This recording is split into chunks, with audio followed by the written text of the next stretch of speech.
The recent Chaos DLC for Total War Warhammer has drawn out the rants from pretty much every corner of the Total War internets, and I feel almost bad for not adding my own rant. I've let the dust settle a little just to see if the DLC policy was changed in any way to the reaction to the fan response. So far it hasn't, and that's further pushed me to place faith in my secret views about the gaming industry as a whole. As a result, I shall reveal those views in the context of this DLC controversy and perhaps make a few people feel better about it all. The main hypothesis of this rant form essay is this: AAA games aren't aimed at people like me. And maybe you are a person like me without realising it, hence why you feel so betrayed when games appear that don't do what you wanted. The reality of the situation that I've come to really appreciate over the last year, but the last few weeks in particular, is that a large game developer is at its core a software company. There is probably a threshold at which a growing developer turns from being a collective of artists to being a straight up software company. I'd say that point's when people who don't care about the specifics of the game, which they would just call a product, become involved in the process. The importance of this is that once this distinction is made, it's easier to see how your favourite game developer is just following the rules of any software company. Because they're creating art with an intention to sell it and provide artists a steady income, and yes, I'm referring to game development as an art form throughout this, they need, crucially, a budget. There is a limited amount of money that can be spent making a game, and the vision of the game is ultimately limited by that. It's up to the suits to predict what level of budget is enough to make a product good enough to sell, but not so good that the profit margin is too low. This budget is then handed to developers, possibly some riders about what the game must be like in order to follow marketable trends in the industry, and they are left to try and fulfill their vision for the proposed game on said budget. Now, some important points to consider about this budget is that it will almost definitely be too small, because the publisher's main motivation is to lowball the developers and try and get away with it. So something about the game's vision usually has to go to make it even possible to complete it. Now, for most developers, when making this decision, they'll follow the example that's been proven to be the most profitable and, believe it or not, most popular. Keep the production values high for everything, but make less content. This rule has been clearly applied in the case of Total War Warhammer, and in another recent title, Star Wars Battlefront. In both cases, the fans that I'll label as serious gamers were shocked at how little content the games were going to have for their price. The first thing you think when you hear that Total War Warhammer has only 4 factions is, didn't the original Rome Total War have like 20 unique factions? The first thing you think when you hear Star Wars Battlefront doesn't have Galactic Conquest Mode or Space Battles is, didn't the original game have all those things like 10 years ago? Why can't it be done today with all the improved development technology? The answer to it all, as you may know, is that the cost of developing a game that an audience will think is acceptable in terms of production value has increased consistently, while the cost of games as a product at the point of sale have remained roughly stable, or actually decreased in real value due to inflation. Now, budgets have increased too, the size of the market has increased, and the cost of some of the core parts of development like testing have dropped thanks to technological innovation. But overall, the cost of getting that normal production value is so high now that fundamentally games cannot reach the standards of older titles in terms of volume of original content. And the point that I have to come to terms with here is that they probably won't overcome this problem without a paradigm shift in the gaming market or the audience becoming a lot more willing to spend money.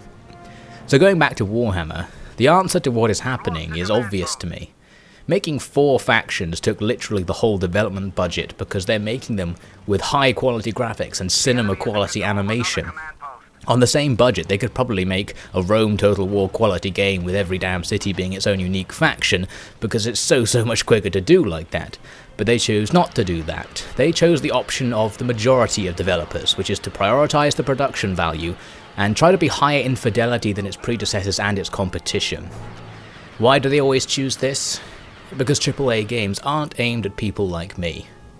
If you think they're making the wrong choice and would prefer to maintain or even sacrifice graphical quality and cinematic experience for a more content-rich game, then AAA games are not aimed at you, and they probably never will be.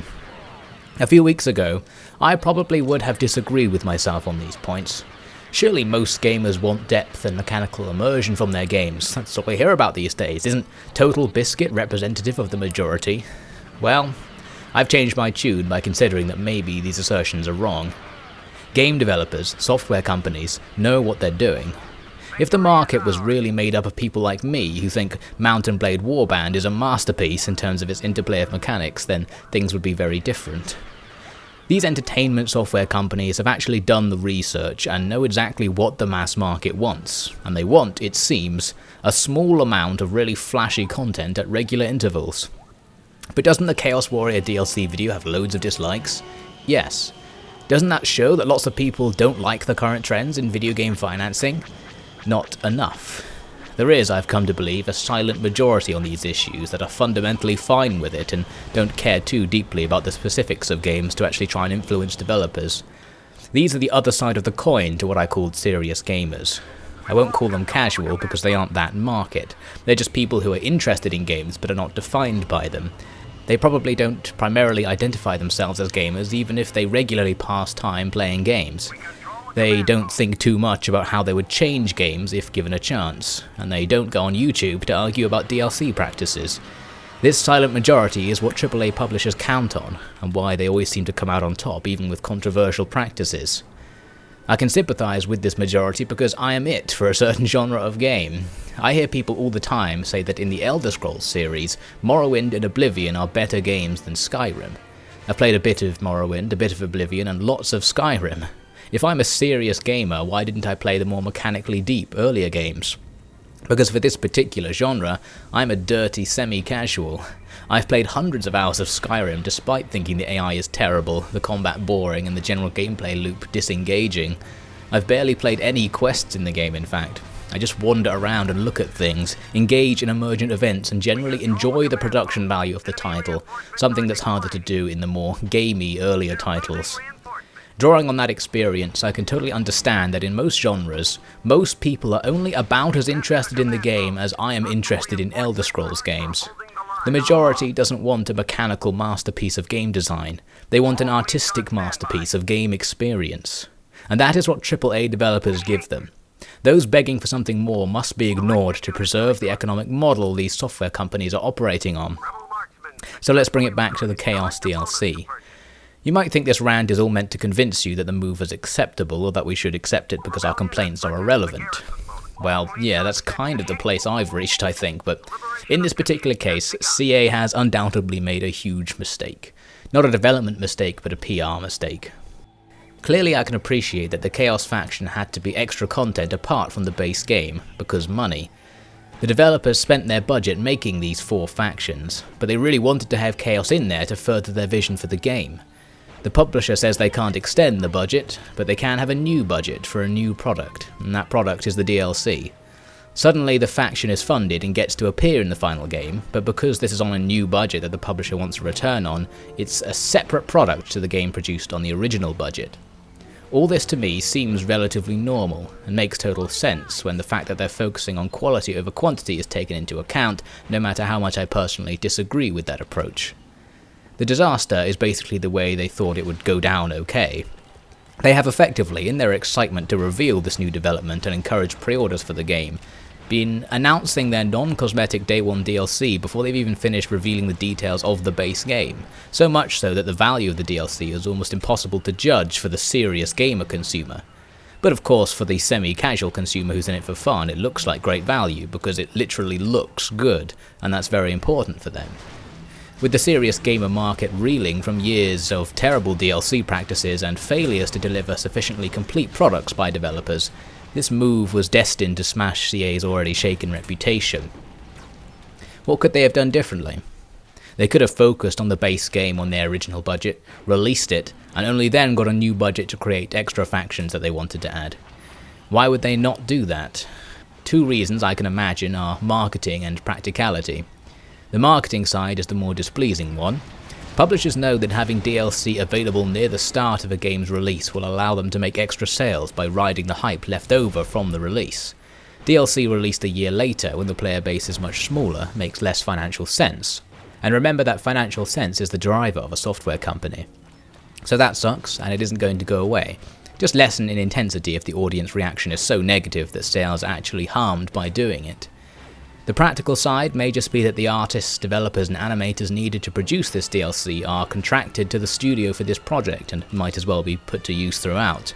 If all the animators for the 4 factions are finished working and there are still 3 months left on their contract for their outsourced animation team, you might as well go and get them to do your DLC at the same time rather than recontract them later. Having worked briefly myself on software development projects in a business environment, I can totally see this being a motivator for the project managers who just want everything happening nice and tightly to maximize productivity. That's just my speculation though. In reality, the marketing reason is probably more important than the practical reason.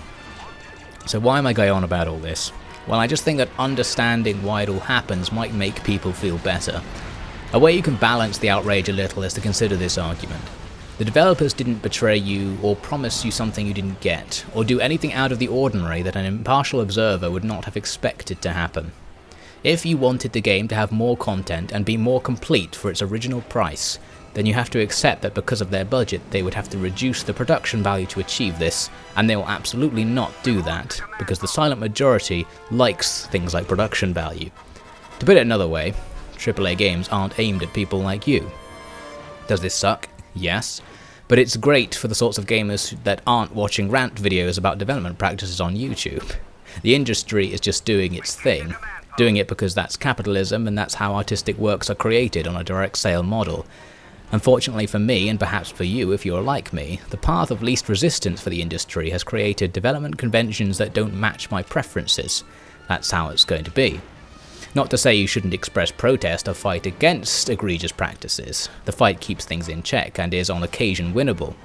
I just want people to see that the reason this kind of thing keeps happening is because it's actually less unpopular than it seems, and because it's the only economically viable method big developers have found to continue without raising game prices, something that the market is presumed to be absolutely against. It's an interesting question though. If Total War Warhammer had released at say £75 or $100 but had say 6 playable factions, would that be better than releasing at around £50 and then selling factions for £10 each later on? I can't make up my mind on that, as having the option to skip DLC I think isn't worth its selling price, e.g. Wrath of Sparta DLC and Rome 2, is useful. But it also seems less like you're missing some part of the game if you know everything you could ever need is there in the one package you've bought. Who knows? So after all that, let's try and wrap up the points of this rant. The first point is that the games industry is not profitable enough for it to be run the way serious gamers like me would like. This leads to the second point, which is that all things the industry does are fundamentally driven by money and their research of what the audience wants. There is a non-conspiracy, non-evil explanation for most controversies. The third point is that the Chaos Warriors DLC has been handled poorly, but it's good that it was able to be funded at all. And my last and most important point is that everything that is happening in the games industry is all relatively normal and predictable, and really most of the problems I have with it boil down to one fact: that AAA games are not aimed at me. Alright, that's enough. Time to rack up another 100 hours in the eye-punishing masterpiece that is Mount & Blade, while I secretly wish I could afford Assassin's Creed Syndicate because the environments look really nice.